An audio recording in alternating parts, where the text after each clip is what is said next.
Cookies மற்றும் சுப்ராஜன்.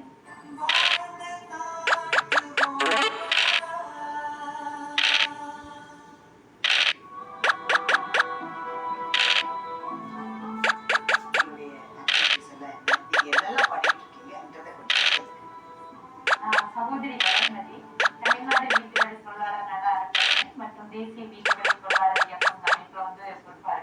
என்னோட அனுபவத்துல இருந்து இன்னைக்கு வரைக்கும் நாங்க ஒரு 2000 பேருக்கு மேல மீட்டெடுத்து கொண்டு வந்திருக்கோம். நீங்க 2000 பேருக்கு மேல காப்பாத்தி ரெஸ்கியூ பண்ணிட்டு சில வேற விதமா விஷயத்தை கூட பெண்களை பயன்படுத்தி இருக்காங்க, கூட்டிட்டு போயிருக்காங்க.